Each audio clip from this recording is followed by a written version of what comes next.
Hello everyone, welcome to my YouTube channel let's study साथ साथ। तो जैसा कि आपको पता है, इस चैनल पर अभी DSSB TGT इंग्लिश के सिलेबस के अकॉर्डिंग एक प्रॉपर सीक्वेंस में MCQs की सीरीज चल रही है। अब इसमें हम इंडियन राइटिंग इन इंग्लिश में कमला दास जी के वर्क से रिलेटेड आज वीडियो करने वाले हैं। इससे पहले वाले पार्ट में हमने कमला दास जी की बायोग्राफी पढ़ी थी, साथ ही साथ इसके जो मोस्ट इंपॉर्टेंट क्वेश्चंस बन सकते थे उनके वर्क से रिलेटेड, उनकी लाइफ से रिलेटेड, उन सबको हमने सॉल्व किया था। आज हम इनके एक इम्पॉर्टेंट वर्क के बारे में चर्चा कर रहे हैं जिसका नाम है इंट्रोडक्शन। इंट्रोडक्शन ना होके इसका कंप्लीट नेम है एन इंट्रोडक्शन। ठीक है, ये ध्यान रखना है, एन इंट्रोडक्शन। एन इंट्रोडक्शन ये एक पोएम है, कमलादास जी द्वारा लिखी गई है। तो इसके कॉन्सेप्ट के बारे में हम पहले जानेंगे, उसके बाद इसके इंपॉर्टेंट MCQs को करेंगे। आई होप प्रीवियस वीडियोस को आपने देख ही लिया होगा, और अभी किसी ने नहीं देखा है तो चैनल पे प्लेलिस्ट क्रिएट कर दी गई है। आप प्लेलिस्ट में जाके इंडियन राइटिंग इन इंग्लिश के नाम से प्लेलिस्ट मिलेगी आपको, और उसमें सारे राइटर्स के MCQs आपको मिल जाएंगे। उसी में कमला दास जी की भी वीडियो, उसको भी आपको जरूर देखना है। अभी हम बात कर लेते हैं इसके जनरल इंट्रोडक्शन की। ठीक है, मतलब पोएम का नाम भी एन इंट्रोडक्शन ही है, टाइटल एन इंट्रोडक्शन। ऑथर कौन है? कमला दास हैं। फर्स्ट पब्लिश, देखो मेन चीज क्या ध्यान रखनी है कि ये जो पोएम है ये सेपरेटली पब्लिश नहीं होती है, ये एक पोएटिक कलेक्शन के अंदर पब्लिश होती है। ठीक है, इनका सबसे पहला जो पोएटिक कलेक्शन आया था जो 1965 में आता है, जैसे कि हमने कल चर्चा ही की थी इनके पहले पोएटिक कलेक्शन की, जिसका नाम था समर इन कैलकाटा। ठीक है, समर इन कैलकाटा में ये पोएम पब्लिश होती है पहली बार 1965 में। ठीक है, इसकी थीम क्या है? बेसिकली ये भी मोस्ट ऑटोबायोग्राफिकल ही पोएम है, इन्होंने अपने खुद के एक्सपीरियंस से रिलेट करते हुए पोएम लिखी है।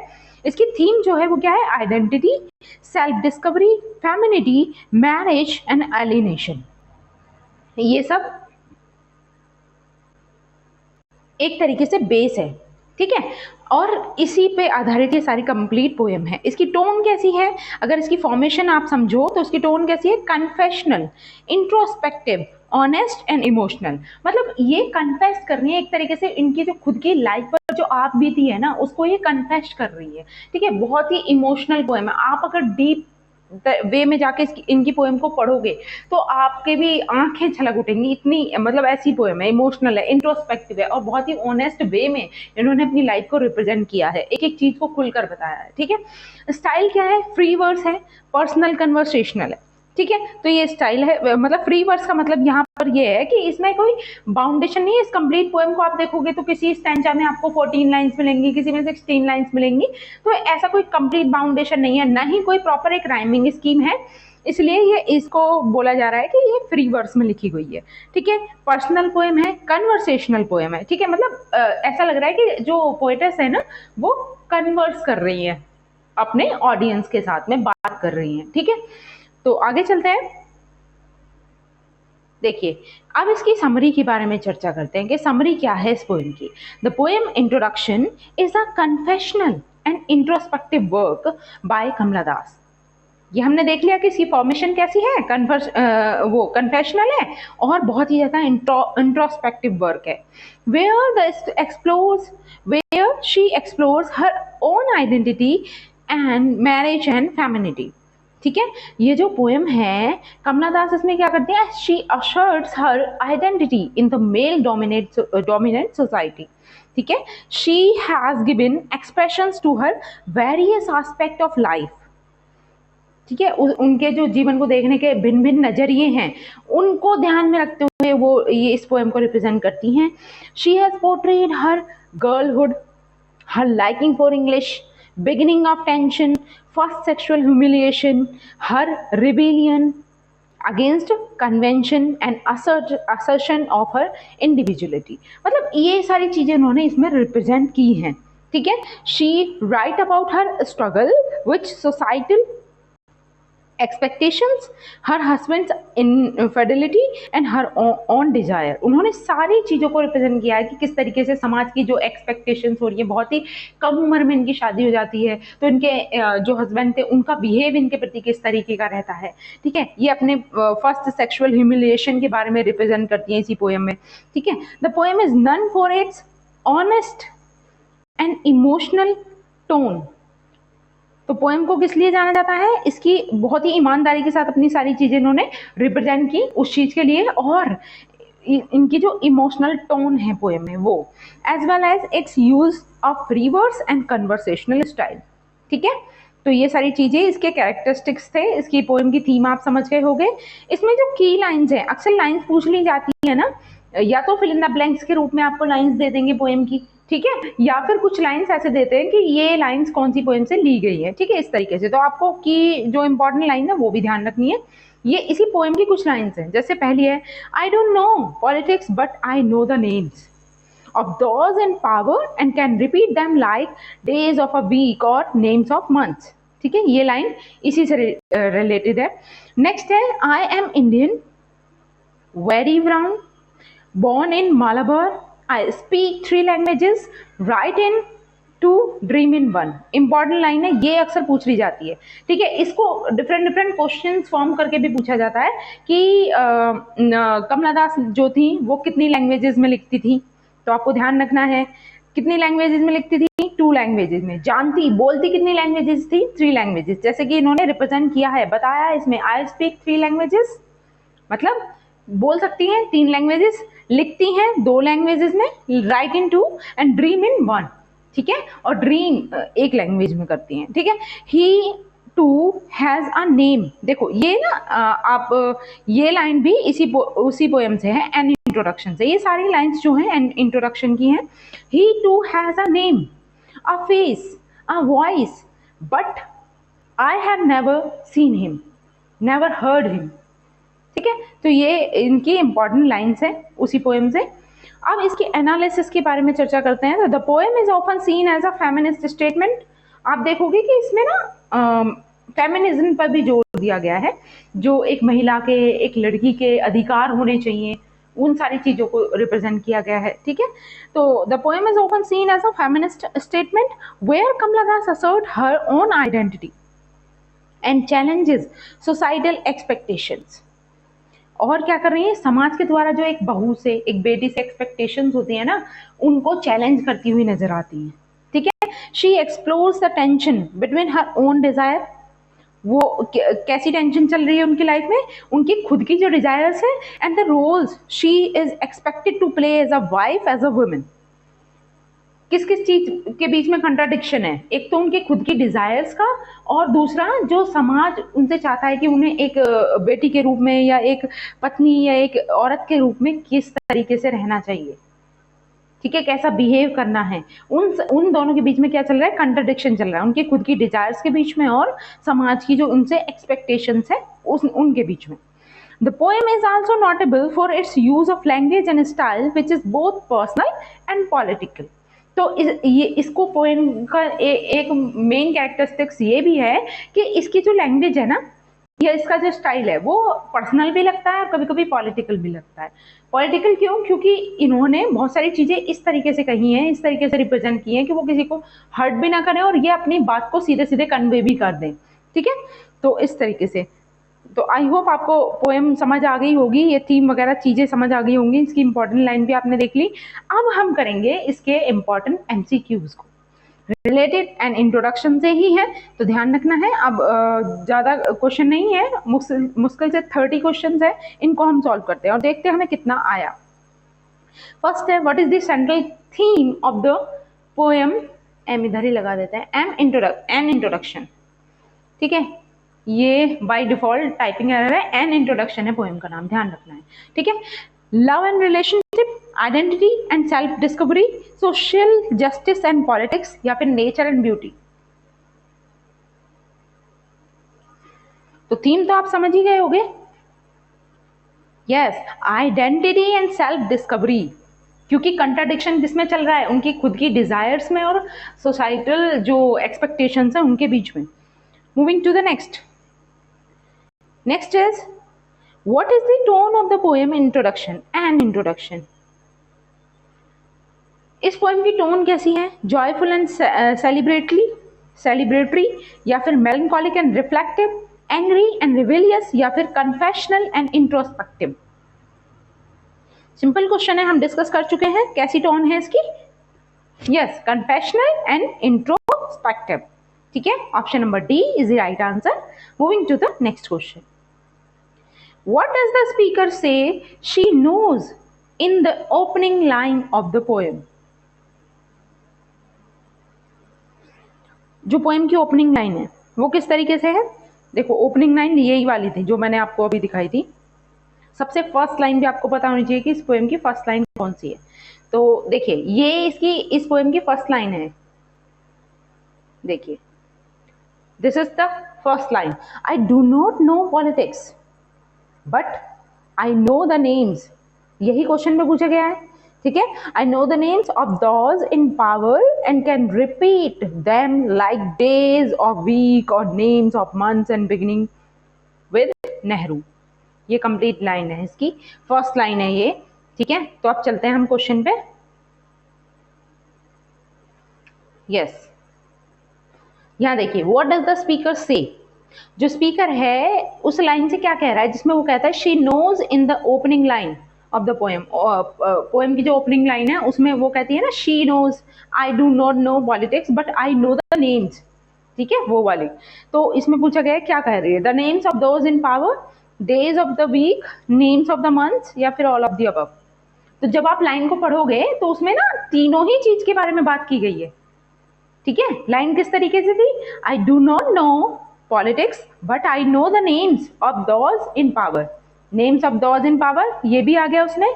उसके बाद ये कहते हैं and can repeat them like, और उन्हें रिपीट कर सकती है लाइक, जैसे कि डेज ऑफ वीक्स, ये भी आ गया। देन नेम्स ऑफ मंथ्स, ठीक है, और बिगनिंग विद नेहरू, इस तरीके से है। ठीक है, तो ऑल ऑफ द अबव इसका राइट आंसर है। Option number D is the correct answer. Moving to the next question. Next is, what is the speaker's attitude toward her own identity in the poem? तो speaker कौन है? Obvious ही बात है, poem autobiographical है, speaker भी इसमें खुद कमला दास जी ही हैं। और वो क्या कह रही है कि उनका क्या एटीट्यूड है toward her own identity in poem, अपनी खुद की पहचान के प्रति उनका कैसा रवैया है, कैसा एटीट्यूड है। She is proud and assertive, she is uncertain and questioning, she is ashamed and apologetic, या फिर she is indifferent and detached। yes, तो वो क्या है, वो निश्चित नहीं कर पा रही है, वो निर्णय नहीं ले पा रही है कि उनकी जो खुद की लाइफ है वो सही भी है या नहीं। तो क्या है, she is uncertain and questioning, वो क्वेश्चन ही तो कर रही है अपनी लाइफ की चीजों को लेकर, जो कंट्राडिक्शन चल रहा है उन सारी चीजों को लेकर। ठीक है, option number B is the right answer. Next is, what does the speaker say about her husband in the poem? Speaker जो है वो अपने हस्बैंड के विषय में पोएम में क्या कहती हैं? She loves him deeply, she hates him intensely, या फिर she has never seen him or heard him, she is indifferent to him। Yes, अपने हस्बैंड के विषय में पोएम में ये कहती हैं, she has never seen him और हर्ड हिम। याद है वो लाइन देखी थी हमने? ठीक है, उस इंपॉर्टेंट लाइन में वही यही सारी चीजें रिपीट की गई थी। ठीक है, तो she has never seen him और हर्ड हिम, राइट आंसर ये है, पोएम में ये चीज कही गई है। ठीक है, moving to the next question. Next is, what is the speaker's attitude towards societal expectations in the poem? जो समाज की एक्सपेक्टेशंस हैं उनको लेकर स्पीकर का क्या एटीट्यूड है? She conforms to them willingly, मतलब वो उन्हें अपनी इच्छा से बहुत खुशी खुशी मानने को तैयार हैं। She rebels against them angrily, वो उसका विरोध कर रही हैं गुस्से में। She is uncertain and questioning about them, she is indifferent to them. Yes, वो डिसाइड नहीं कर पा रही, वो अनसर्टेन है और क्वेश्चनिंग कर रही हैं। ठीक है, she is uncertain and questioning about them, poem के अंदर यही चल रहा है। ठीक है, option number C is the right answer. Moving to the next question, what is the speaker say about her language skill in the poem? Poem के अंदर स्पीकर ने अपनी लैंग्वेज स्किल्स के विषय में क्या कहा है? She speaks only one language, she speaks only to languages, she speaks 3 languages, she speaks 4 languages। तो हमने देखा वो स्टेटमेंट ध्यान रखनी है, I speak 3 languages, है ना, write in 2 and dream in 1। तो राइट आंसर क्या हो जाएगा, she speaks 3 languages. Option number C is the correct answer. Moving to the next question. Next is, what is the significance of the line I am Indian, very brown, born in Malabar? इस line का क्या महत्व है? ये line हमने अभी देखी थी कि जो इंपॉर्टेंट लाइंस थी उनमें ये क्या कह रही है कि आई एम इंडियन, मैं भारतीय हूँ, वेरी ब्राउन मतलब जो इनका कलर कॉम्प्लेक्शन है वो भी क्या है, ब्राउन है बहुत, and born in Malabar. It highlights the speaker's national identity. It highlights the speaker's regional identity. It highlights the speaker's skin color. It highlights the speaker's language skill. Yes, what should be the correct answer?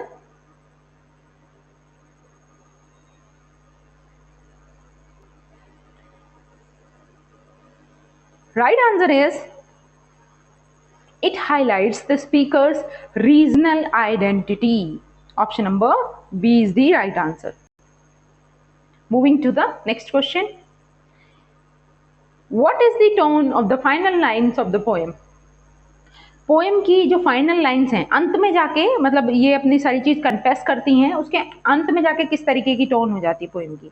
Hopeful and optimistic, resign and accepting, angry and defiant, या फिर मेलंकोलिक and reflective? Yes, अंत में जाके कैसी हो जाती है?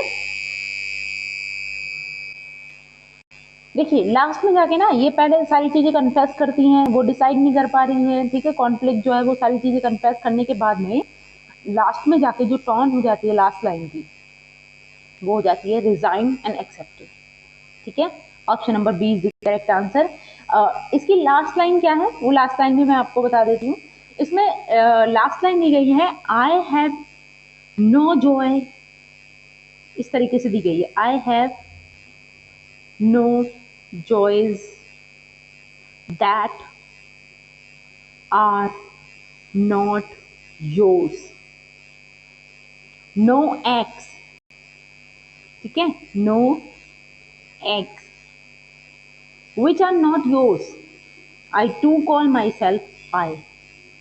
ठीक है, इस तरीके से इसमें लास्ट लाइन दी गई है। ओके, तो लास्ट लाइन की टोन आपको ध्यान रखनी है, रिजाइन एंड एक्सेप्टिंग। ठीक है, moving to the next question. Next is, what is the overall effect of the poem's use of free verse and conversational style? तो इसमें जैसा कि ये फ्री वर्स में लिखी गई है और कन्वर्सेशनल स्टाइल को अपनाया गया है पोएम को लिखते हुए, तो उस चीज का क्या इफेक्ट पड़ता है? It creates a sense of formality and structure, it creates a sense of informality and intimacy, it creates a sense of confusion and disorder, it creates a sense of distance and detachment. ध्यान रखना है किस चीज की बात हो रही है यहाँ पे, फ्री वर्स और कन्वर्सेशनल स्टाइल की। तो इसका क्या प्रभाव पड़ रहा है पोएम में? ठीक है, एज अ रीडर जब आप पोएम पढ़ते हो तो वो क्या, जो फ्री वर्स है या फिर कन्वर्सेशनल स्टाइल में लिखी गई है, तो ये क्या क्रिएट करती है? ये फॉर्मेलिटी और स्ट्रक्चर क्रिएट कर रही है, या फिर इनफॉर्मेलिटी और इंटीमेसी रिप्रेजेंट करती है, या फिर कंफ्यूजन होता है हमें पढ़ने में, डिसऑर्डर दिखता है, मिसमैच दिखता है लाइंस में, या फिर डिस्टेंस और डिटैचमेंट है, मतलब आपस में कनेक्टेड नहीं है लाइंस। तो क्या हो जाएगा right answer? Yes, it creates a informality and intimacy. ठीक है, option number B is the correct answer. Moving to the next question. What is the speaker's attitude toward her own femininity in poem? तो speaker जो है उनका खुद का अपनी femininity को लेकर क्या एटीट्यूड है, क्या नजरिया है? She celebrates it proudly, she questions it uncertainly, she rejects it angrily, she is indifferent to it. yes, तो फेमिनिटी को लेकर भी वो क्वेश्चन ही कर रही है, she is questions it uncertainty. ठीक है, uncertainly. Option number B is the correct answer. Next is, what does the speaker say about her dreams in the poem? Speaker अपने ड्रीम्स के बारे में पोएम में क्या बोलती है? She dreams in multiple languages. She dreams in only one language. She dreams in two languages. She doesn't mention her dreams. तो line को आपको ध्यान में रखना है. She speaks in 3 languages, write in 2 languages, and dream in 1 language. Option number B is the correct answer. Next is,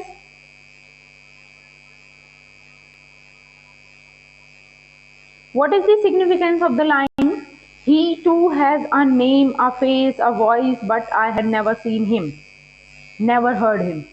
तो इसका क्या महत्व है इस लाइन का?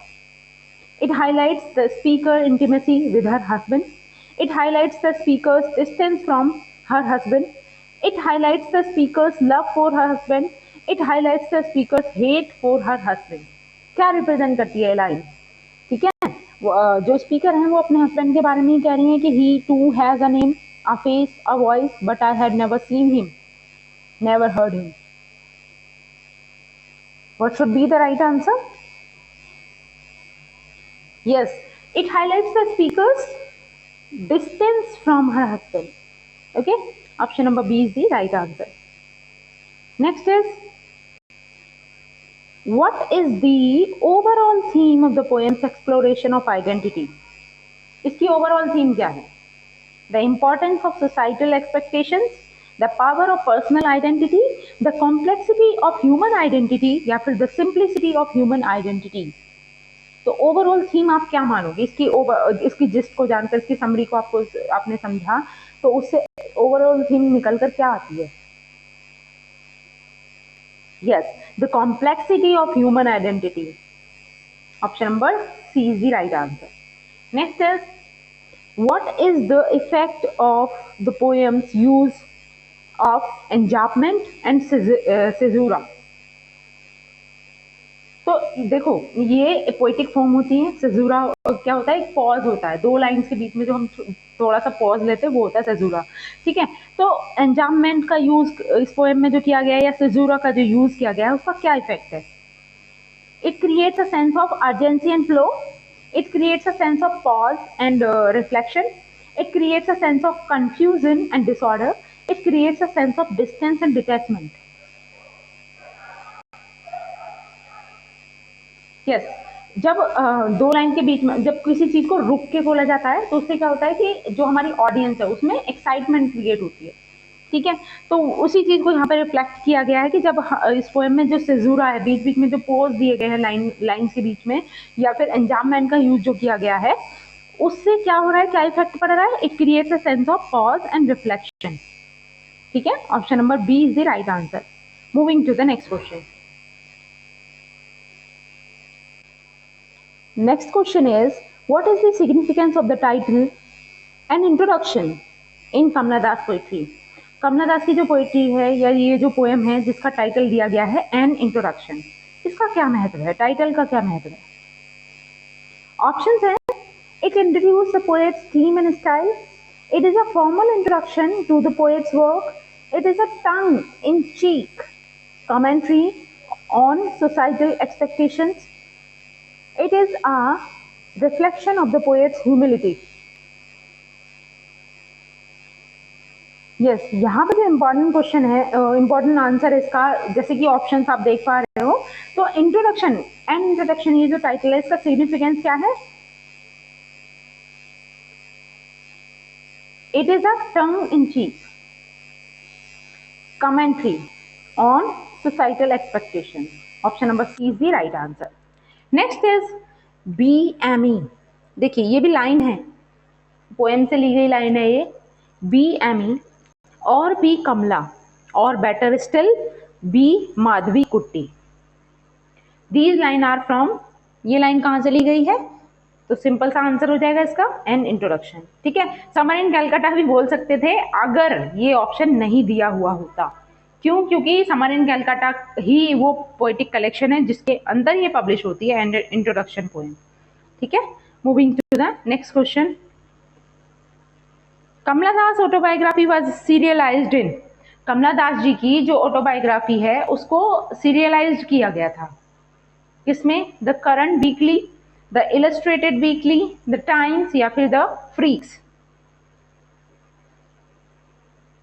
तो जो सीरियलाइज किया गया था वो कहाँ किया गया था? द करंट वीकली में। Option number A is the right answer. Moving to the next question. Next is an introduction is from Kamala Das. तो यहाँ पे सीधा सीधा ये पूछा गया है कि इंट्रोडक्शन जो है वो कमला दास के कौन से पोएटिक कलेक्शन से है। तो आपको पता ही है कहाँ से है, समर इन कैलकाटा, और ईयर भी ध्यान रखना है 1965। Moving to the next question. Next is why not let me speak in any language I like, who says and where. ये भी आप इजीली गैस कर सकते हो। किसने कहा? कमला दास ने कहा। और कहाँ कहा है, कौन सी पोएम में कहा है? तो एन इंट्रोडक्शन में। Okay, moving to the next question. Option number A is the right answer. देखिए यहाँ पे लाइन को फिलअप के रूप में रिप्रेजेंट किया गया है। यहाँ पे फिल करना है इसे। It is half English, half Indian, funny perhaps, but it is dash. It is as human as I am human। तो क्या आना चाहिए? लाइन को कंप्लीट करना है। ऑप्शन है डिसऑनेस्ट है, इनह्यूमन है, ऑनेस्ट है, या फिर नन ऑफ दीज।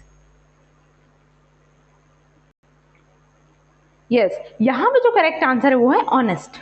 ठीक है, जब आप इस लाइन को देखोगे तो इस तरीके से है ये लाइन। क्या है? It is half English, half Indian, funny perhaps, but it is honest, it is as human as I am human. ठीक है, option number C is the correct answer, honest. Moving to the next question. Next is how many languages does Kamala Das speak. कितनी languages थी कमला दास जो speak कर सकती, मतलब बोल सकती थी? Yes, 3। Option number B is the right answer. Next is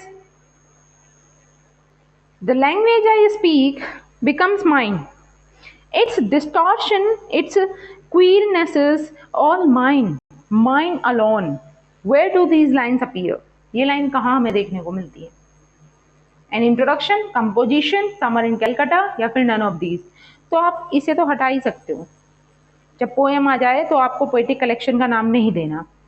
ठीक है, राइट आंसर क्या हो जाएगा? An introduction. Option number A is the correct answer. Moving to the next question. It is a half English, half Indian, dash, but it is honest. तो अभी हमने देखा था पीछे लाइन कंप्लीट दी हुई थी, अब यहाँ पे उसे फिल करना है। अगर आपने ध्यान से उस क्वेश्चन को पढ़ा होगा तो इसका आंसर आप इजीली निकाल लोगे। क्या है? सनी है, फनी है, स्वीट है, मास्टर है। तो क्या था? फनी था। ठीक है, फनी परहैप्स, है ना, इस तरीके से था। Option number B is the correct answer, funny. Moving to the next question. Next is who are you? I ask each and every one. The answer is it is dash। Line को complete करना है। क्या आएगा? It is you, I, we, they. कौन सा pronoun सही है यहाँ पर? It is I. Option number B is the right answer. Next is it is I who lie dying with a dash in the throat। यहां भी एक line है जिसको कंप्लीट करना है। ऑप्शंस हैं रैटल, पेन, स्वेलिंग, पेंसिल। तो ये देखिए इंपॉर्टेंट लाइंस हैं, आप इन्हें याद कर सकते हो। जरूरी नहीं है कि आपको सारी आती होंगी या सॉल्व भी कर पाओगे, लेकिन आप 2-3 बार जब आप देखोगे तो उससे आपके माइंड में सेट हो जाएंगे कि हाँ यहाँ पर ये था। It is I who lie dying with a rattle in my throat. ठीक है, option number A is the right answer. Next is be dash or be Kamala और बेटर स्टिल बी माधवी कुट्टी। तो यहाँ पे कुछ था, अभी पीछे हमने कंप्लीट लाइन देखी थी। ये क्या था? एमी, विमला, श्यामला, सूर्या। तो नाम बिल्कुल यूनिक सा था, उससे भी आप याद कर पाओगे। क्या था? Be Amy. Option number A is the correct answer. Be Amy और बी कमला और better still be Madhavikutty. ठीक है, option number A is the right answer. Moving to the next question. Next is I met a man, loved him, call him not by any name. He is every man who wants a woman just as I am every woman who seeks love. Where do these lines appear? किसके बारे में कह रही है speaker? यहाँ पर अपने husband के विषय में कह रही है। ठीक है, और ये कहाँ से ली गई है लाइन? तो एन इंट्रोडक्शन से ली गई है। Option number B is the right answer. Next is in this world he is tightly packed like the sword in it is dash. क्या आएगा यहां पर? ऑप्शन है house, sheath, cover, none of these. तो यहां पर जो राइट आंसर है वो है sheath. Option number B is the correct answer. Next is, और ये आज का लास्ट क्वेश्चन है, I wore a shirt and my brother's trousers, cut my hair short and ignore my dash. ठीक है, वो कह रही है कि अपने भाई के उन्होंने कपड़े पहने हैं, शर्ट पहनी है, भाई का ट्राउजर पहना है, हेयर भी कट करा लिए हैं, और इग्नोर किस चीज को कर दिया है? माई कैरेक्टर, माई आइडेंटिटी, माई वुमनलीनेस, या फिर नन ऑफ दीज। तो किस चीज को इग्नोर किया है? My womanliness. Option number C is the right answer. Okay then, आज के लिए हम इतना ही रखेंगे। आई होप मेरी ये वीडियो आपको अच्छी लगी होगी, और अगर वीडियो अच्छी लगी है तो आपको इसको प्लीज़ लाइक करना है, शेयर करना है, और अभी तक चैनल सब्सक्राइब नहीं किया है तो please do subscribe my channel. और आगे इसी तरीके की इंटरेस्टिंग वीडियो आती रहेंगी। प्रॉपर सीक्वेंसिंग में हम प्रैक्टिस भी कर रहे हैं, साथ ही साथ जनरल बेसिक जो इन्फॉर्मेशन है वो भी हम ले रहे हैं। ठीक है, तो मिलते हैं नेक्स्ट वीडियो में। तब तक के लिए thanks for watching, keep learning and keep supporting me. Thank you.